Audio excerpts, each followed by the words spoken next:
ప్రభునందు ప్రియమైన దేవుని వల్లారా, దేవుని యొక్క అత్యధికమైన కృపను బట్టి మనమంతా ఇక్కడ చేరి ఉన్నాం. అందుకే దేవుని మహింపరుస్తూ చేరి వచ్చిన మీ అందరికీ మన దేవుడు రక్షకుడైన యేసు ప్రభు నామములో నా హృదయపూర్వక వందనాలు తెలియజేస్తున్నాను.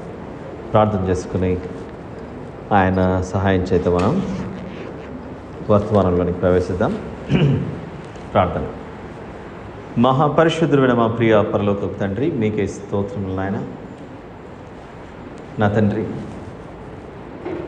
ఇంతవరకు పాటలతో స్తుతి ప్రార్థనలతో మిమ్మల్ని ఘనపరిచి స్తుతించి ఆరాధించి ఉండగా అవన్నీ మీ దృష్టిలో అంగీకారయోగ్యముగా ఉన్నాయని నమ్ముచున్నాం తండ్రి. కొద్ది నిమిషాల పాటు మీ యొక్క విలువైన మాటలు మేము ధ్యానించబోచుండగా మాతో మాట్లాడమని వినయ మనస్సుతో ఈ విజ్ఞాపన ప్రార్థన మా ప్రభువును ప్రియరక్షకుడైన యేసుక్రీస్తు ప్రభుల వారి పేరిట మీకే సమర్పించి ప్రార్థించి వేడుకొచ్చినాను తండ్రి. ఆమేన్. ప్రియులారా, ఈరోజు మనము ఫిలిప్పీ పత్రిక 2వ అధ్యాయం 6-7 వచనాలు. ఫిలిప్పీలకు రాసిన పత్రిక 2వ అధ్యాయము 6-7 వచనాలు. ఆయన దేవుని స్వరూపము కలిగిన వాడై ఉండి దేవునితో సమానముగా ఉండుట విడిచిపెట్టకూడని భాగ్యమని ఎంచుకొనలేదు, కానీ మనుషుల పోలికగా పుట్టి దాసుని స్వరూపమును ధరించుకొని తన్ను తానే రిక్తునిగా చేసుకున్నాడు. తెలుగులో ఈ రిక్తుడు అనే పదం ఉంది చూసారా? 7వ వచనంలో రిక్తుడు అంటే ఏమిటి? రిక్తుడు అనంటే పూర్తిగా అన్నిటినీ విడిచిపెట్టినవాడు, అన్నింటినీ ఖాళీ చేసుకున్నవాడు, సంపూర్ణంగా విడిచిపెట్టినవాడు. ఖాళీ చేసుకోవటం. ఏమి ఖాళీ చేసుకున్నాడు? భూమి మీదకి వచ్చినప్పుడు అని ఆలోచిస్తే మనుషుల పోలికగా ఉండటానికి దేవుడిగా పరలోకంలో ఆ సింహాసనం మీద ఏదైతే కూర్చోవాలో అలాంటి స్థాయిని నేను విడిచిపెట్టానని మాట్లాడుతున్నాడు. ఒక అత్యున్నతమైన అధికారి సామాన్యుల వద్దకు వచ్చినప్పుడు నేను ఇక మీదట ఆ అధికారిని కాను, మీలో ఒకడిని అని తెలియజేసుకోవడమే ఆ యొక్క సింహాసనాన్ని పూర్తిగా విడిచిపెట్టి ఇక నేను మీలో ఒకరిని అని చెప్పడం. సాధారణంగా ఎన్నికలప్పుడు లేకపోతే ఏదైనా ఒక దానిని ప్రారంభించడానికి గొప్ప నాయకులు, రాజకీయ నాయకులు వచ్చినప్పుడు మనకు మరో రోజు పేపర్లో ఆయన మున్సిపాలిటీ వర్కర్ల మధ్య రోడ్లు ఊడుస్తుండగా ఒక ఫోటో, లేకపోతే మరొక చోట ఒక కార్యక్రమం చేస్తుంటే ఆ ఫొటోస్, అలా ఫోటో దిగేసి ఆ తర్వాత మరో పనిలోకి వెళ్ళిపోతారు. యేసుప్రభు అలా చేయలేదు. ఫోటోల కొరకు కానీ ఏదో గుర్తుంచుకోవడానికి కానీ నేను వచ్చాను, నా గురించి మీరు గుర్తుగా ఒక శిలలు శిల్పాలు తయారు చేసి పెట్టండి అని కాదా ఈ ఫిలిప్పీ పత్రిక 2వ అధ్యాయం 6-7 వచనాలు అర్థం చేసుకోవాల్సినది. దీన్ని ఎలా అర్థం చేసుకోవాలి అని అంటే, ఆయన పరలోకమందు దేవుడు అనే స్థానంలో ఉన్నవాడు. ఆయన ఆ స్థానంలో నుండి, ఆ సింహాసనంలో నుండి నేను మనుషుల వద్దకు వెళ్తున్నాను, నేను మనిషిగానే ఉంటానని తనను తాను ఏం చేసుకున్నాడట? రిక్తునిగా చేసుకున్నాడు. అయితే మనుషుల మధ్యలోనికి యేసు ప్రభు వచ్చినప్పుడు ఆ మనుషులలో కూడా ఏ రకానికి సంబంధించిన మానవ శిబిరాలలో లేకపోతే నివాసాలు దగ్గరకు వచ్చాడు అని ఆలోచిస్తే, మనుషుల్లో కూడా సమాజం ఇప్పుడు బిజినెస్ కేటగిరీస్లో 4-5 రకాలుగా విభజించుకుంటారు. బాగా ధనవంతులుగా వాళ్ళు కూర్చుంటే కోట్లు, నడిస్తే కోట్ల రూపాయలలో తిరిగేటువంటి వాళ్ళు UHNI అంటారు. ఇలాంటి కేటగిరీకి సంబంధించిన వాళ్ళు అల్ట్రా HNI ఇండివిజువల్స్ అంటారు. వీరు HNI అంటే high net worth individuals, ultra high net worth అంటే మనీ. అల్ట్రా HNI ఇంకంతా వెరీ రిచ్ కేటగిరీలో ఉన్నటువంటి వాళ్ళు అల్ట్రా HNI అంటారు. వారికంటే కొంచెం తక్కువలో ఉన్నవాళ్ళు అల్ట్రా పక్కకు తీసి ఓన్లీ HNI అనే కేటగిరీ, హై నెట్వర్త్ ఇండివిజువల్స్. ఈరోజు నాకు ₹1 కోటి కావాలనుకుంటే వెంటనే దొరికే మనుషుల్లో జాబితాలో ఉన్నటువంటి వాడు. దాని తర్వాత ఇంకా ఆలోచిస్తే categories upper middle class family అని, మిడిల్ క్లాస్ ఫ్యామిలీస్ అని, లోయర్ మిడిల్ క్లాస్ ఫ్యామిలీస్ అని, పావర్టీ అని, పేదరికం అని. ఆ పావర్టీ కంటే కింద ఉన్నటువంటిది బిలో పావర్టీ. ఇక బిలో పావర్టీ ఉన్నటువంటి వాళ్ళని ఇంకేమనాలో ఆలోచించాలి. ఎందుకంటే ఈరోజు ఈ సందేశం, ఈ వర్తమానం, ఈ వాక్య ధ్యానం నాకు ఎలా అర్థమైందో దానిని అలా మీకు వివరించడానికి నేను చేస్తున్న ప్రయత్నం ఇది.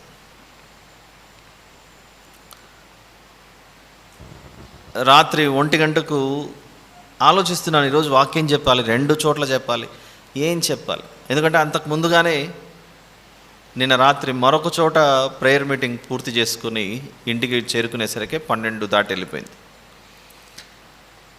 ఆలోచిస్తుండగా యేసు ప్రభు నీ కొరకు చేసిన మేలు గురించి ఆలోచించి ఒకసారి అని ఆ తలంపు ఏదో వచ్చినప్పుడు ఈరోజు ఇక్కడ వీరికి ఇది చెప్తే బాగుంటుందని అనిపించింది.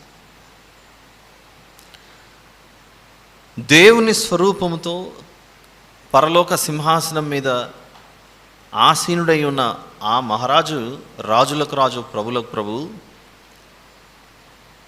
నీ కొరకు భూమి మీదకి వచ్చాడు. ఇది స్టేజ్ 1. మన కొరకు భూమి మీదకి వచ్చిన ఆయన మనుషులలో కూడా ఎలాంటి కేటగిరీలో ఉండాలని ఎంచుకున్నాడు అని ఆలోచిస్తే, ఇందాక చెప్పినట్లుగా $1 బిలియన్ పడగెత్తినటువంటి అధిక సంపన్నుల జాబితాలో ఆయన కూర్చోలేదు. ఇందాక చెప్పినట్లుగా అల్ట్రా HNI అంటారు చూసారా, చాలా పెద్ద కస్టమర్, చాలా పెద్ద నెట్వర్త్ ఉన్నటువంటి ఇండివిజువల్స్ వాళ్ళు. యేసు ప్రభు అలాంటి జాబితాలోకి వెళ్ళి నేను వచ్చాను భూమి మీదికి ఈ దేశంలో అందరికంటే అత్యున్నతమైన ధనవంతుల, సంపన్నుల జాబితాలో నేను ఉండాలి అన్నట్లుగా ఆయన భూమి మీదకి రాలేదు. పోనీ వారికంటే కొంచెం తక్కువగా, వారికంటే కొంచెం తక్కువగా, వారికంటే కొంచెం తక్కువగా, వారికంటే ఇంకా కొంచెం తక్కువగా ఎవరున్నారో ఆలోచిస్తే ఇక్కడ ఆయన అంటున్నాడు, మనుషుల పోలికగా పుట్టాడు ఆయన, దాసుని స్వరూపం ధరించుకొని వచ్చాడు. దాసులు అంటే ఎవరు? మాకేదన్నా కొంచెం పని ఇస్తే మేము మీ దగ్గర చేస్తామండి అన్నట్లు కనపడుతుంటారు మనకు సమాజంలో. హైదరాబాద్లో మనము ఏదైనా పని కొరకు ఎవరైనా మనుషులు కావాలి అని అంటే అక్కడక్కడ పెద్ద పెద్ద చౌరస్తాల దగ్గర రోజు కూలీ పని కొరకు అడ్డా అనే చోట నిలబడి ఉంటారు. ఇది కూలీల అడ్డా అని అంటారు. వారు ఉదయం లేస్తేనే ఒక బాక్స్లో ఇంత అన్నము, పచ్చడి, పప్పు అలా వేసుకొని ఆ క్యాన్ ఇలా పట్టుకొని వాళ్ళు నిలబడి ఉంటారు. ఎవరైనా ఒకరు మోటార్ బైక్లో కానీ కార్లో కానీ వచ్చి నిలబడితే అందరూ దాన్ని గుమిగూడేసి ఉంటారు, ఆ కార్ని, ఆ మోటార్ బైక్ని. ఎందుకు గుమిగూడేసి ఉంటారు? అక్కడికి ఇతను నన్నే పనిలోకి తీసుకోవాలి, నాకు పని ఏమని ఇవ్వండి ఈరోజు మీరు నాకు పని దొరకకపోతే ఇంటి దగ్గర నా భార్య బిడ్డలకి భోజనం పెట్టలేను అన్నట్లుగా ఆ వచ్చిన వ్యక్తిని అలా చుట్టుముట్టేసుకుంటారు దాసులు. మేము మీ దగ్గర ఈరోజంతా ఉదయం నుంచి సాయంత్రం వరకు పని చేయడానికి సిద్ధంగా ఉన్నామని. ప్రభువా, నువ్వు మనుషుల పోలికగా పుట్టి దాసుని స్వరూపం ధరించుకున్నావంటే మిమ్మల్ని నేను అలా అర్థం చేసుకోవాలా, ఏ రీతిగా నిన్ను అర్థం చేసుకోవాలి అని ఆలోచించినప్పుడు కనీసం ఆ దాసులైన అడ్డా మీద కూలీకి నిలబడి పనిచేసిన వాళ్ళు ఉదయం నుంచి సాయంత్రం వరకు పనిచేసిన తర్వాత ఆ వచ్చిన డబ్బులతో ఇంటికి వెళ్ళి ఏదో కాస్త కూస్తో వండుకొని తిని వారికి ఉన్న చిన్న గుడారంలో తలవాల్చుకొని పడుకుంటారు. రాత్రంతా సేదతీరి మళ్ళీ ఉదయాన్నే తిరిగి పనిలోకి వెళ్ళిపోతుంటారు. ప్రభువా, నువ్వు అంతవరకు తగ్గించుకున్నావా, ఇంకా ఏమైనా తెలుసుకోవాలనంటే అప్పుడు ఇంకొక మాటతో మనతో మాట్లాడుతున్నాడు. నక్కలకు బొరియలు ఉన్నాయి, ఆకాశ పక్షులకు గూళ్ళు ఉన్నాయి, మనుష్య కుమారునికి తలవాల్చుకొనుటకు కూడా చోటు లేదు అనంటే ఆయన వేకువజామునే అడవుల్లోకి కొండల్లోనికి వెళ్ళి ఇంకా చీకటిగా ఉన్నప్పుడే వెళ్ళి ప్రార్థన చేసే ఆయన అలవాటు మనకు చూపించాడు బైబిల్. తలవాల్చుకున్నట్టు కూడా స్థలం లేదంటే ఇంకా తలవాల్చుకోలేకుండా ఉండే స్థితి ఎవరికి ఉంటుంది సమాజంలో? ఇక ఏమీ లేని వాళ్ళే చూడండి, సమాజంలో ఏమీ లేని వాళ్ళు తిరుగుతూ అట్లా రోడ్ల మీద ఎక్కడ స్థలం ఉంటే ఆడ రాత్రి ఆడ బస్ స్టాండ్లోనో రైల్వే స్టేషన్లోనో పడుకొని ఈ రాత్రి గడిచిపోయేది అన్నట్లు జీవిస్తుంటారు. అంటే నేను ప్రభువును అంతగా తక్కువ చేసి మాట్లాడుతున్నానని ఎవరు అనుకోకండి. నేను చెప్తున్నది ఏంటంటే ఈరోజు బహుశా మీరు ఉత్తర ప్రత్యుత్తరాలుగా కూడా కొరింథీయులకు రాసిన 2వ పత్రిక 8వ అధ్యాయం చదివి ఉండాలని నేను అనుకుంటున్నాను. చదివారా అది? కొరింథీయులకు రాసిన 2వ పత్రిక 8వ అధ్యాయం. ఫిలిప్పీ పత్రికలో ఏం చూసాం మనము? మనుషుల పోలికగా పుట్టి దాసుని స్వరూపమును ధరించుకొని తన్ను తానే రిక్తునిగా చేసుకునేను అని దాసుడు అనే పదాన్ని ఉపయోగించాడు అక్కడ. ఫిలిప్పీ పత్రికలో ఏమో దాసుడు అనే పదాన్ని ఉపయోగిస్తే కొరింథీయులకు రాసిన 2వ పత్రిక 8వ అధ్యాయంలో 9వ వచనంలో, కొరింథీయులకు రాసిన 2వ పత్రిక 8వ అధ్యాయము 9వ వచనంలో, మీరు మన ప్రభువైన యేసుక్రీస్తు కృపను ఎరుగుదురు కదా, మీకు తెలుసా అని అడుగుతున్నాడు. మీరు మన ప్రభువైన యేసుక్రీస్తు కృపను ఎరుగుదురు కదా, మీకు తెలుసు కదా. ఒక్క నిమిషం సిస్టర్. మీరు మన ప్రభువైన యేసుక్రీస్తు కృపను ఎరుగుదురు కదా. ఏం చేశాడు ఆయన కృపలో మనల్ని? ఆయన కృప ఎంతవరకు అర్థమైంది అనే ప్రశ్న, అది క్వశ్చన్ మార్క్. ఆ ప్రశ్నకు జవాబు ఏమిస్తున్నాడంటే, చదవండి సిస్టర్. ఇప్పుడు ఆయన ధనవంతుడై ఉండి మీరు తన దారిద్ర్యము వలన ధనవంతులు కావాలనని మీ నిమిత్తము దరిద్రుడాయను. ప్రభువా, ఈ వచనం ఏంటి ఆయన పరిస్థితి అని అంటే చాలాసార్లు చదివిండొచ్చు ఈ వచనం. ఈరోజు కొంచెం మన మనసును పూర్తిగా దాని మీద కేంద్రీకరించి ఆయన మనల్ని ధనవంతులుగా చేయటానికి ఆయన దరిద్రుడుగా మారడం ఏంటి?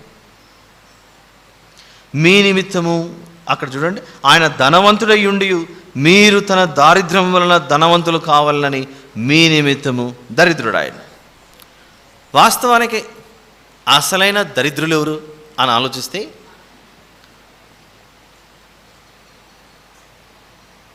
ఒక వ్యక్తికి 100 గొర్రెల్లో 99 గొర్రెలు ఉంటే ఒక గొర్రె తప్పిపోయిందట. తప్పిపోయిన గొర్రె ఎక్కడ తిరుగుతుంటుంది? ఎక్కడ దారి కనబడితే అక్కడ తిరుగుతుంటుంది. ఇది నాకు ఎలాగో యజమానుడు లేడు, నన్ను కాపలా కాసే ఒక షెపర్డ్ కాపరి లేడు, పోనీ మిగిలిన మందతో ఉందాము అని అనుకుంటే ఆ 99 గొర్రెలు కూడా ఎక్కడున్నాయో తెలీదు. నేను ఒక్కరినే అలా దారి తప్పాను. 100 గొర్రెలు, అదే 99 గొర్రెలు, తప్పిపోయిన గొర్రెలు. లూకాసు వార్త 15వ అధ్యాయం అని మనకు తెలుసుగా. అంటే తప్పిపోయి ఇష్టం వచ్చినట్లు తిరిగిందేమో ఈ గొర్రె. తర్వాత అదే లూకాసు వార్తలో ఒకసారి వెళ్దాం మనం లూకాసు వార్త, వచనం కూడా చూద్దాం, బాగుంటుంది. 15వ అధ్యాయము. ఆ అధ్యాయంలో తప్పిపోయిన ఒక గొర్రె గురించి, పోగొట్టుకోబడిన ఒక నాణెం గురించి, తండ్రి వద్ద నుండి వెళ్ళిపోయిన ఒక కుమారుని గురించి లూకాసు వార్త 15వ అధ్యాయము ఇవన్నీ కనబడుతుంటాయి మనకు. అసలు నిజమైన దరిద్రుడు ఎవరు అని ఆలోచిస్తే సమాజంలో నేను ఉండను అని వెళ్ళిపోయిండేది మనిషి. లూకాసు వార్త 15:7 వచనం చూద్దాం. అటువలే మారు మనసు అక్కర్లేని 99 మంది నీతిమంతుల విషయమే కలుగు సంతోషము కంటే మారు మనసు పొందు ఒక్క పాపి విషయమై పరలోకమందు ఎక్కువ సంతోషము కలుగును. నీతిమంతులు ఉండవలసిన స్థలంలో నేను ఉండను, పరిశుద్ధులు ఉండవలసిన స్థలంలో నేను ఉండను అని తొలగిపోయిన ఈ గొర్రె ఆ పాపే, నశించిపోతున్నటువంటి పాప. ఎప్పుడైతే ఒక వ్యక్తికి స్థావరం ఉండదో, స్థిరమైన నివాసం ఉండదో, ఏ రోజు ఎక్కడో ఒక చోట ఉంటే కాలం గడిస్తే చాలు కదా అని తిరుగుతుంటాడు. అలానే అదే అధ్యాయంలో మనకు 11వ వచనం నుండి 32వ వచనం వరకు ఒక తండ్రి 2 కుమారుల గురించి సందర్భం. దానినే మనము తప్పిపోయిన కుమారుడు అని పిలుచుకుంటాం. ఏం జరిగింది? ఆ ఉపమానం అందరికి తెలుసు కనుక తండ్రి వద్ద ఉన్న ఆస్తిని తీసుకున్నాడు, వెళ్ళిపోయాడు, ఇష్టం వచ్చినట్లు ఖర్చు పెట్టాడు. చివరికి అన్నీ కోల్పోయిన తర్వాత ఎక్కడికి వచ్చి పడ్డాడు? పందులు తినే పొట్టుతో తన కడుపు నింపుకుంటున్నాడట. పందులు తినే పొట్టుతో తన కడుపు నింపుకునే పరిస్థితి వచ్చిందంటే అతన్ని ధనవంతుడు అనాలా, దరిద్రుడు అనాలా చెప్పండి? ఇలా ధనవంతుడుగా ఉన్న ఈ కుమారుడు పందులు తినే పొట్టు వద్దకు వెళ్ళిపోయాడంటే ఈ మనిషికి ధనవంతుడు అని పిలువబడాడు. పందులు తినే పొట్టుతో కడుపు నింపుకునే పరిస్థితి వచ్చిందంటే అతను ఎంత ఘోరమైన దరిద్రతలో ఉంటే ఒక్క పూట భోజనం కూడా సంపాదించుకోలేని స్థితిలోకి వెళ్ళిపోయాడు. కనీసం ఎవరు వద్దన్నా ఒక మంచి యజమాని దగ్గర పనిచేస్తే 3 పూట్ల భోజనం పెట్టకపోయినా ఒక పూటన భోజనం పెట్టచ్చేమో, ఒక రొట్టె అలా ఇసిరేయచ్చేమో. కానీ ఈ కుమారుని పరిస్థితి తండ్రి వద్ద నుంచి వెళ్ళిపోయినప్పుడు ఏం జరుగుతుంది చూడండి. అక్కడ 15వ అధ్యాయం లూకాసు వార్త 14వ వచనం నుండి.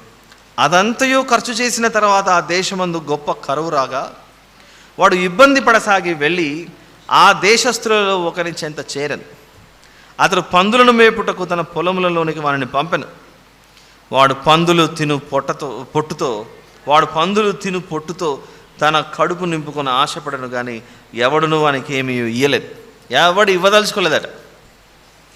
ముఖం చూస్తే అలా ఘోరమైన దరిద్రతలో ఉంటే మా దగ్గరికి వస్తే అతనికి ఉన్న రోగాలు ఏమని అంటుకుంటే చీచి పోపో అనే స్థాయికి వెళ్ళిపోయిందట.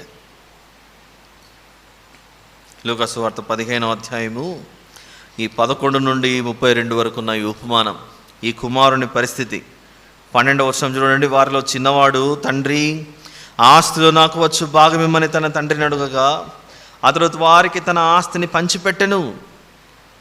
కొన్ని దినములైన తర్వాత వాడు ఆ చిన్న కుమారుడు సమస్తమును కూర్చుకొని దూరదేశమునకు ప్రయాణమైపోయి అతను తన ఆస్తిని దుర్వ్యాపారం వలన పాడు చేశాడు. అదంతయు ఖర్చు చేసిన తర్వాత ఆ దేశమందు గొప్ప కరువు రాగా వాడు ఇబ్బంది పడసాగి వెళ్ళి ఆ దేశస్థులలో ఒకని చెంత చేరాను. అతడు పందులను మేపుటకు తన పొలంలోనికి వాని పంపాను. ఈ లోకంలో దేవునిని విడిచిపెట్టి ఆయన వాక్యానికి విధేయత చూపించకుండా తిరిగే ప్రతివాడు ఆత్మీయ స్థితిలో ఘోర దరిద్రతలో ఉన్నట్లే.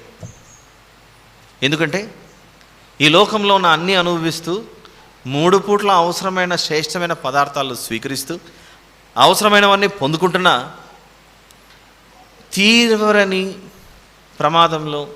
తీవ్రమైన ప్రమాదం, తీరని నష్టంలో ఉండిపోయాడు. ఎందుకంటే ఒక వ్యక్తి యొక్క జీవితం భూమి మీద తాత్కాలికమన్న విషయం మర్చిపోయి పరలోకంలో తన ధన సమృద్ధి దాచిపెట్టుకోవాలన్న విషయం మర్చిపోయారు. లోకంలో ఉన్నటువంటి క్రమం పరలోకానికి కూడా దానిని ఆలోచింపజేసే విషయాలు ఉంటాయి.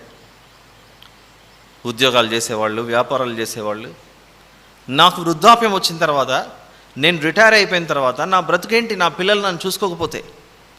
దాని కొరకు పెన్షన్ అని, దాని కొరకు గ్రాట్యుయిటీ అని, ఇలాంటివన్నీ రకరకాలుగా ఇన్సూరెన్స్ అని అన్నీ జాగ్రత్త పరుచుకొని ఉంటారు.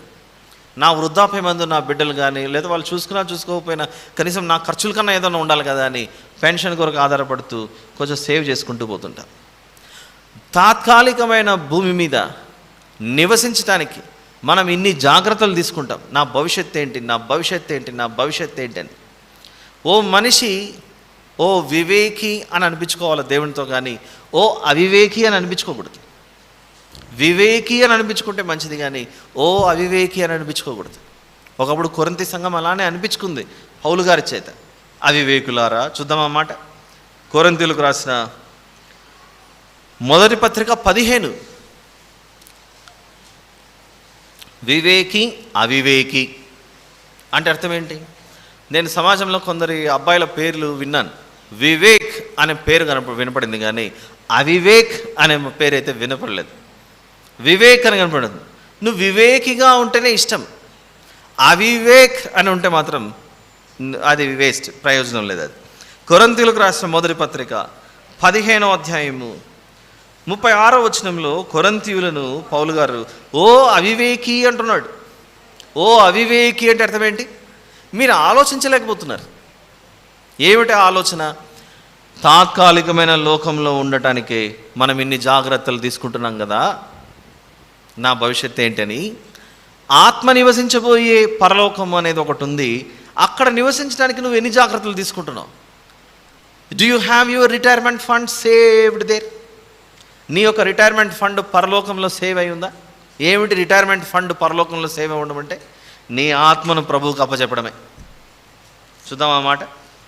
ప్రభువా, ఈ శరీరాన్ని కదిలిస్తున్నది నా ఆత్మనే కనుక దీనిని ఎలా నడిపించుకోవాలో నాకు తెలియదు కనుక నా ఆత్మను, నా హృదయాన్ని, నా ప్రవర్తన, నా నడవడిక సమస్తం నీకు అప్పచెప్తున్నాను. నా ప్రవర్తన అంతట్లో నీ అధికారంలోకి ఒప్పుకొనుచున్నాను. నన్ను నీ చిత్తానుసారంగా నడిపించు ప్రభువా, నా చిత్తానుసారంగా కాదని సంపూర్ణముగా మనం ఆయనకు మనల్ని సరెండర్ చేసుకోవడమే. పేతురు గారు రాసిన మొదటి పత్రిక 4వ అధ్యాయం. పేతురు గారు రాసిన మొదటి పత్రిక 4వ అధ్యాయము 19వ వచనంలోని 2వ మాట చూద్దాం.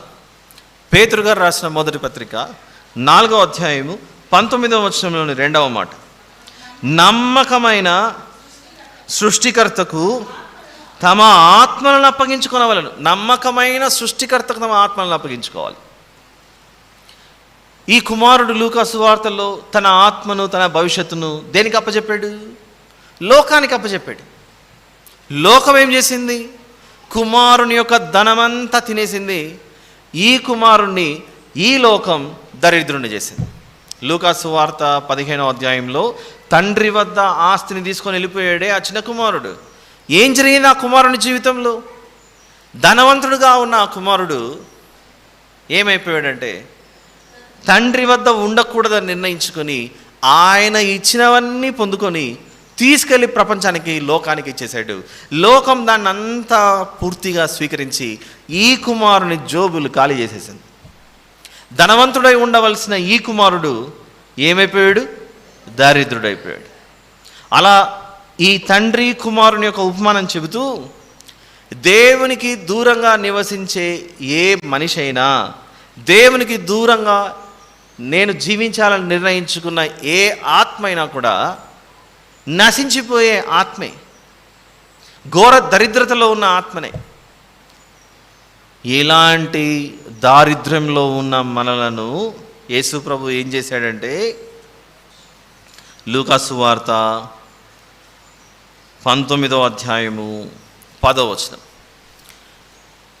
అలా ఘోరమైన దారిద్ర్యంలో ఉన్న ఈ మనిషిని వెతకుటకు, ఈ ఘోరమైన దరిద్రతలో ఉన్న ఇలాంటి మనుషుల జీవితాలను మెరుగుపరచడానికి లూకా సువార్త 19:10లో నశించిన దానిని, ఇలా పందుల మధ్యలో తిరుగుతున్న ఈ కుమారుడు నశించిన స్థితిలో ఉంటే దానిని వెతకి రక్షించుటకు ఎవరు వచ్చారట? మనుష్య కుమారుడు వచ్చి ఏమంటున్నాడంటే, మార్కు సువార్త 2వ అధ్యాయంలో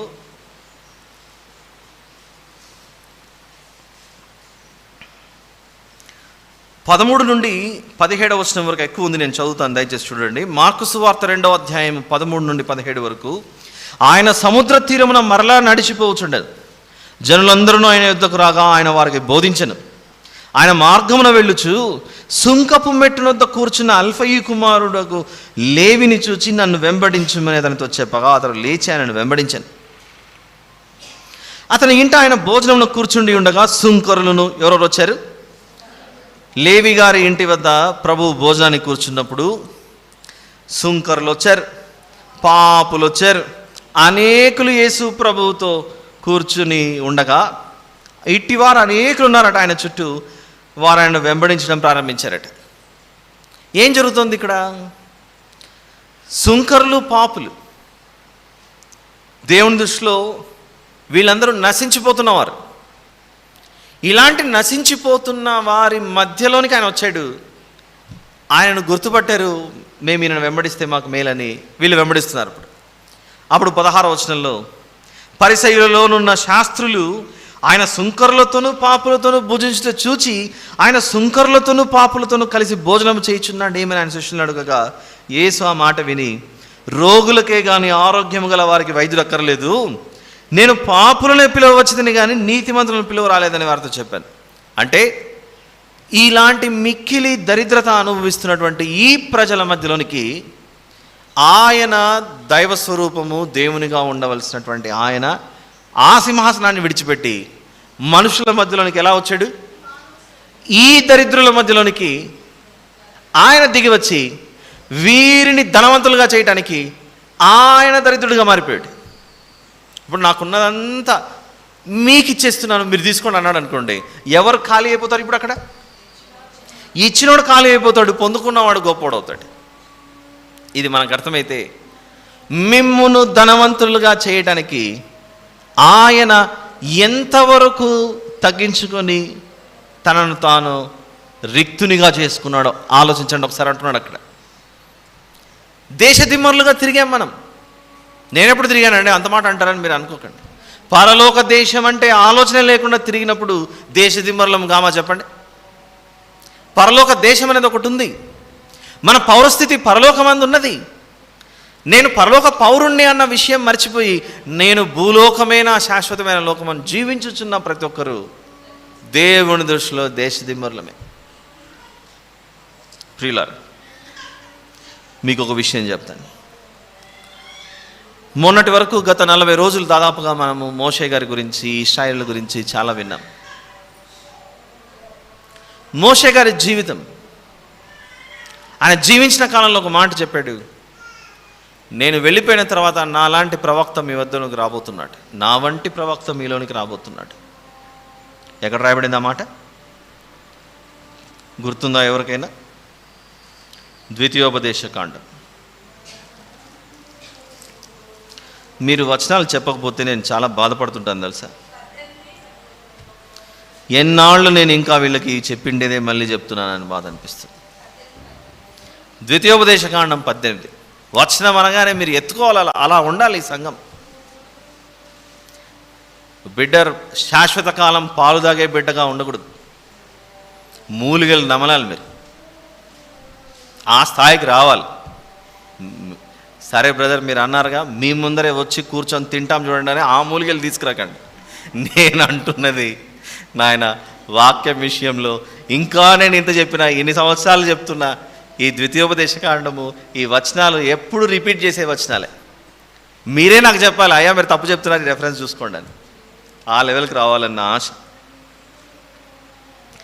ద్వితీయోపదేశకాండం 18 వచనం కూడా 18. వారి సహోదరులలో నుండి నీ వంటి ప్రవక్తను వారి కొరకు పుట్టించదను అని దేవుడు మోషే గారికి సెలవిస్తున్నాడు. ఇదే మాటనే అపోస్తలుల కార్యముల్లో పేతురు గారు మాట్లాడుతూ, అపోస్తలుల కార్యములు 3వ అధ్యాయం 22వ వచనం. అపోస్తలుల కార్యములు 3వ అధ్యాయం 22వ వచనం. మోషే ఇట్లా, నేను ప్రభువైన దేవుడు నా వంటి ఒక ప్రవక్తను మీ సహోదరుల నుండి మీ కొరకు పుట్టించిన, నా వంటి ఒక ప్రవక్తను మీ సహోదరుల నుండి మీ కొరకు పుట్టించునని నా వలే ఒక ప్రవక్త వస్తాడు, మీరు ఆయన మాట వినాలని చెప్పాడు. ఒక సూచన ఇచ్చాడు. నా వంటి అనే మాట అన్నాడంటే మోషే గారి జీవితంలో ఏం జరిగింది, మోషే గారి జననం నుండి మరణం వరకు మనం గమనించగలిగితే ఆయన జీవితంలో ఒక సంఘటన. Try to understand this. 2 ఏళ్ల లోపున్న వాళ్ళందరినీ పసిబాలను చంపాలన్నప్పుడు తల్లి తండ్రులు వీళ్ళు కలిసి నైల్ నదిలో బిడ్డను వదిలేశారు. ఒక బుట్టలో ఒక బాస్కెట్లో పెట్టి ఆ బిడ్డను వదిలేస్తే నదిలో కొట్టుకుపోతుంటే అక్క గమనిస్తుంది అక్కడ. అంతలోపే మోషే గారు ఐగుప్తు రాజు అయిన ఫరో కుమార్తెకు ఈ బిడ్డ దొరుకుతాడు. ఆ బిడ్డ ఫరో కుమారునిగా పెంచబడతాడు, ఫరో కుమార్తె యొక్క కుమారునిగా పెంచబడతాడు. అలా పెంచబడుతూ రాజభవనంలో ఎదుగుచూ ఉండగా ఒక కాలం వచ్చింది. ఆ కాలం వచ్చిన తర్వాత ఏం జరిగిందో మనకు తెలుసు. మిద్యాన్ అరణ్యంలోకి వెళ్ళిపోయాడు. తర్వాత దేవుడు పిలిచాడు, మళ్ళీ తిరిగి వచ్చాడు. ఇశ్రాయేలీయులైన నా జనాంగం వెట్టి చాకరీ చేస్తున్నారు, ఘోరమైన దరిద్రత అనుభవిస్తున్నారు, వారి బాధలు అగమ్యగోచరంగా ఉన్నాయి, వారు చేస్తున్న నిట్టూర్పులు చాలా భయంకరంగా ఉన్నాయి. అలాంటి స్థితిగతుల మధ్యలో నేనొక్కడిని బాగుంటే చాలు అని అనుకోలేదు మోషే గారు. నేను ఐగుప్తు రాజభవనంలో నివసిస్తాను అని అనుకోకుండా ఫరోకు అతని కుటుంబానికి ఎదురు తిరిగి ఆ రాజసింహాసనం అనే మోషే గారు ఆ సింహాసనాన్ని నాకొద్దు అని విడిచిపెట్టి కాలిబాట పట్టాడు. ఎవరితో? ఐగుప్తు దేశంలో ఉన్న ఇశ్రాయేలీయులు అనే దాసులతో చేకలిపెట్టి. ధనవంతుడు కాదా మోషే గారు? మోషే గారు పేదరికాన్ని అనుభవిస్తున్న వ్యక్తి, ధనవంతుడా? ధనవంతుడు. ఫరో కుమార్తె యొక్క కుమారునిగా ఉండవలసిన వ్యక్తి. అలా ధనవంతుడై ఉన్న మోషే గారు నాకు ఆ ధనమొద్దు, వీరితో నేను దాసగృహంలో ఈ దారిద్ర్యం అనుభవించడమే మంచిదని ఇశ్రాయేలీయుల పక్షాన చేరాడు. ఎలాగైతే తన ధన సమృద్ధితో కూడుకున్న సింహాసనాన్ని విడిచిపెట్టి ఈ దాసులతో దారిద్ర్యం అనుభవిస్తున్నటువంటి వారితో ఉండాలని ఇష్టపడి ఆ దాసత్వంలో ఉన్న వారిని వాగ్దాన పుత్రులుగా చేసి ఒక దేశమే వారికి వచ్చే విధంగా ప్రామిస్డ్ ల్యాండ్ని పొందుకునేట్లుగా మోషే గారు ఈ దారిద్ర్యంలో ఉన్న వారిని ధనవంతులుగా చేశాడు దేవుని యొక్క ఏర్పాటు చొప్పున. అది పాత నిబంధన. ఎలాగైతే మోషే గారు ఉన్నారో యేసు ప్రభువు కూడా ఈ లోకం, ఈ పాపం అనే లోకంలో పాపానికి దాసులుగా ఉన్న మనలను ఆయన వచ్చి ఈ పాపములను ఆయన తీసుకొని ఆయన యొక్క ధన సమృద్ధిని మనకిచ్చేసాడు, మనల్ని ధనవంతులుగా చేశాడు. దాని గురించి మాట్లాడుతూ కొరింథీయులకు రాసిన మొదటి పత్రిక 4వ అధ్యాయం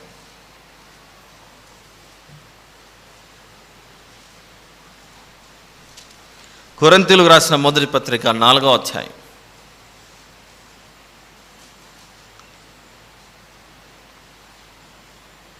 8వ వచనాన్ని చదువుకుందాం. 8వ వచనం, కొరింథీయులకు రాసిన మొదటి పత్రిక 4:8. ఇది వరకే మీరేమీ కొదువలేక తృప్తులైతిరి, ఇది వరకే ఐశ్వర్యవంతులైతిరి, మమ్మును విడిచిపెట్టి మీరు రాజులైతిరి. అవును, మేమును మీతో కూడా రాజుల మగునట్లు మీరు రాజులగుట నాకు సంతోషమే కదా. మీరు రాజులగుట నాకు సంతోషమే కదా. ఇశ్రాయేలీయుల జీవితంలో జరిగిండేది అదే. ఐగుప్తు రాజు కింద దాసులుగా ఉన్నారు. మోషే గారి నడిపింపు, అంటే దేవుని యొక్క నడిపింపు మోషే గారికి తోడుగా ఉండి వీరిని విడిపించుకొని తీసుకొచ్చినప్పుడు వాగ్దాన దేశంలోకి అడుగుపెట్టిన తర్వాత వీళ్ళు ఏమయ్యారు? కొందరు న్యాయాధిపతులు అయ్యారు, మరికొందరు రాజులయ్యారు, మరికొందరు యాజకులయ్యారు.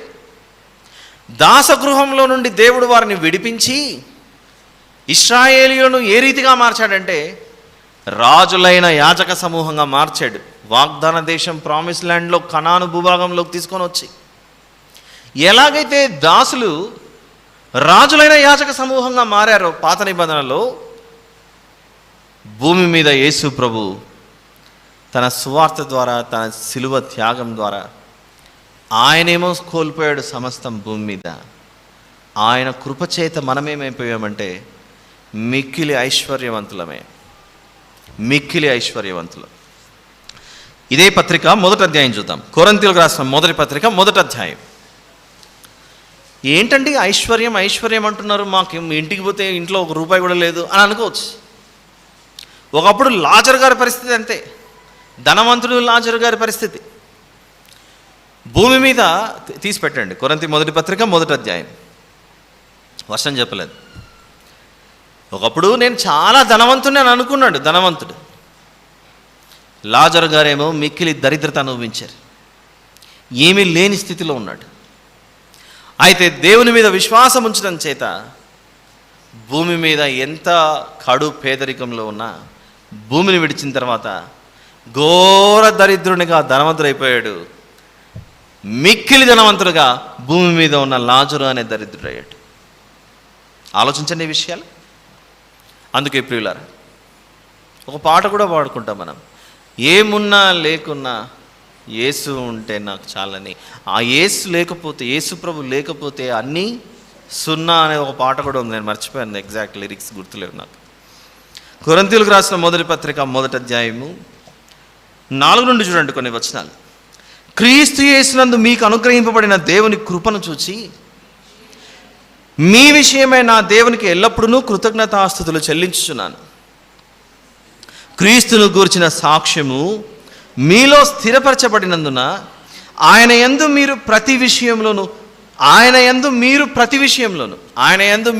విషయంలోను ఇక్కడ కూర్చున్న మనం, అనగా సమస్త ఉపదేశంలోను సమస్త జ్ఞానంలోను ఐశ్వర్యవంతులైతిరి. సమస్త జ్ఞానంలోను ఐశ్వర్యవంతులైతిరి. పరలోకాన్ని ఎలా పొందుకోవాలో అనే జ్ఞానం మనకు లభించింది. పరలోకం ఎలా పొందుకోవాలని జ్ఞానం లభించినప్పుడు ఆ వివేచన జ్ఞానం ద్వారా మార్గంలో ప్రయాణం చేస్తున్నాం అనుకోండి.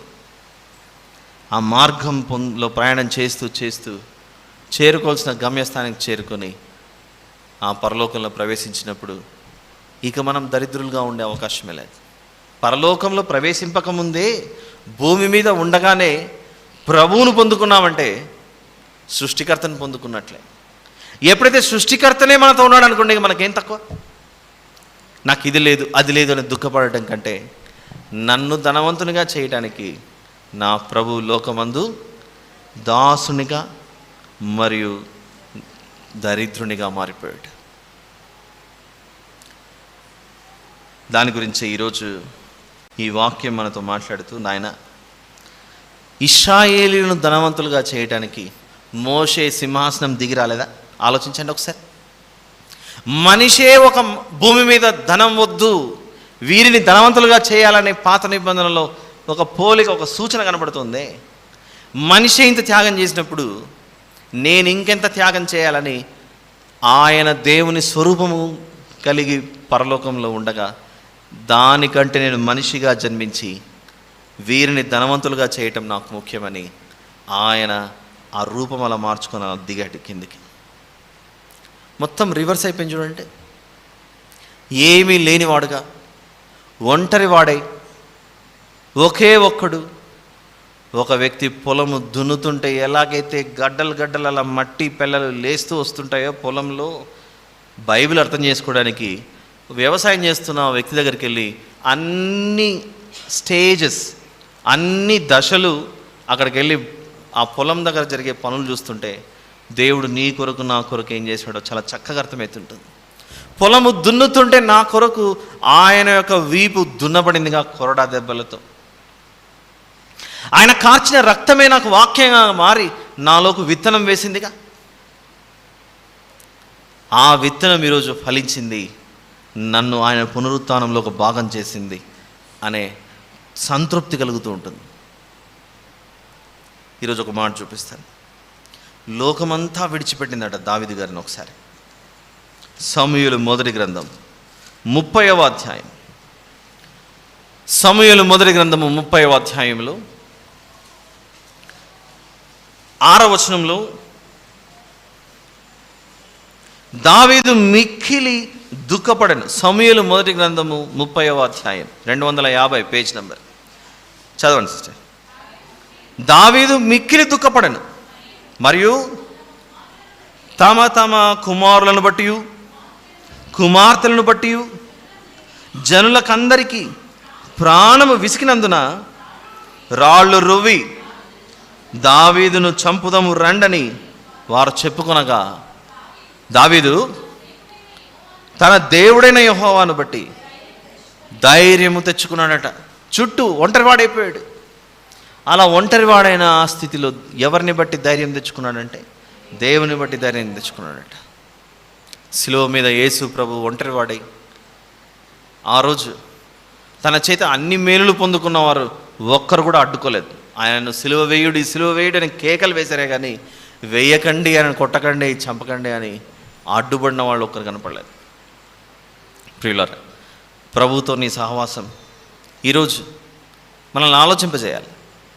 నన్ను ధనవంతునిగా చేయడానికి ఆయన సమస్తం విడిచిపెట్టాడా? నాకు రక్షణ అనే వస్త్రాలను ధరింపచేయుటకు ఆయన వస్త్రహీనుడయ్యాడా?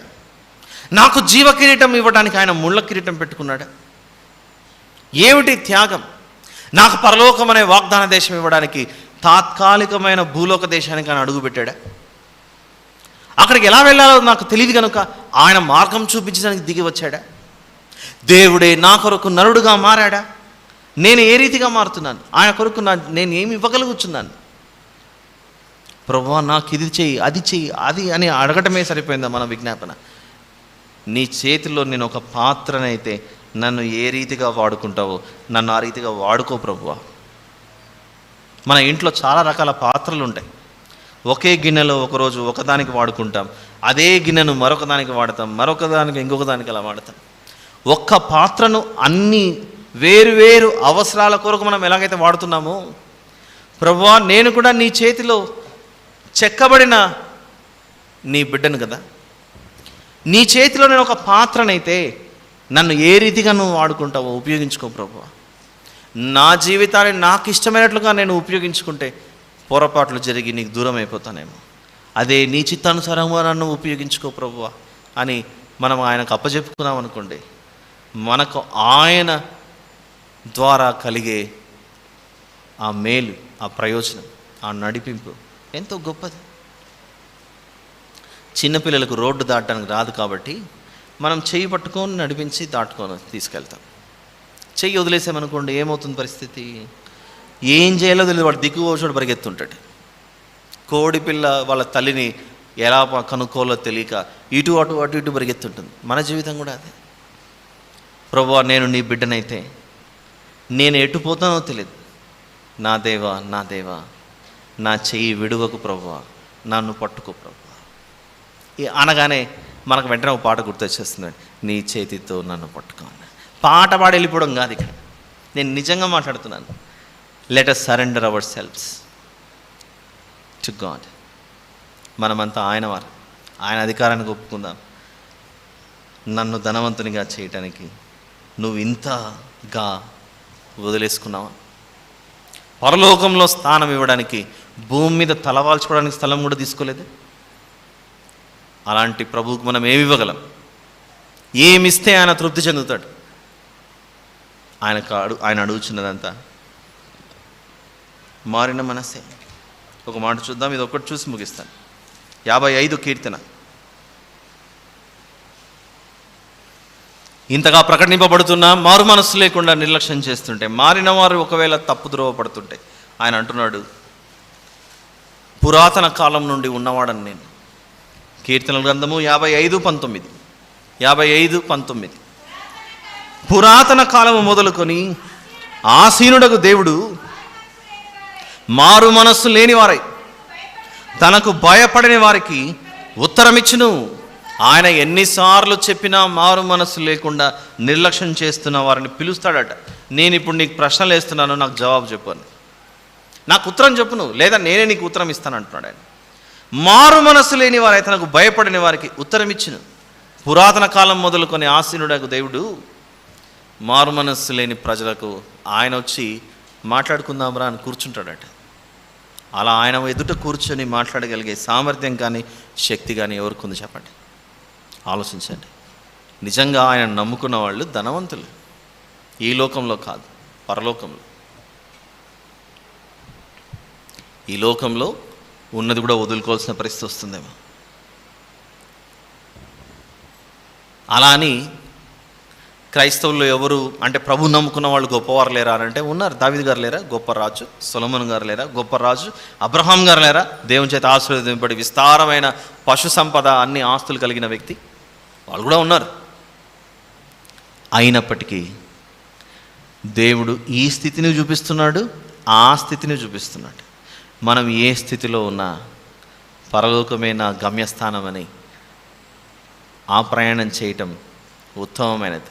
ఏది శ్రేష్టమైనదో మేలైనదో పరిశీలించి ఎంచుకోవాలి. మనం ఆలోచించండి. ప్రభు యొక్క శిలువ త్యాగాన్ని స్మరించుచు బల కార్యక్రమంలోకి ప్రవేశిద్దాం. ప్రార్థన. ప్రేమ కనికరము కలిగిన మా గొప్ప దేవ, పరిశుద్ధుడైన మా తండ్రి, మీకే స్తోత్రములు. ఆయన ప్రభు శరీరాన్ని ఆయన మా కొరకు చిందించిన రక్తాన్ని ఈ రొట్టె ద్రాక్షరస రూపంలో తీసుకోబోచుండగా ఇంతవరకు వినిన మాటలు నా తండ్రి మా హృదయంలో భద్రపరచుకొని నమ్మకంగా జీవించడానికి సహాయం చేయని ప్రార్థిస్తూ మా ప్రభువును ప్రియరక్షకుడైన యేసు ప్రభు వారి పేట అడిగి వేడుకొని సమర్పిస్తున్నాను తండ్రి. ఆమేన్.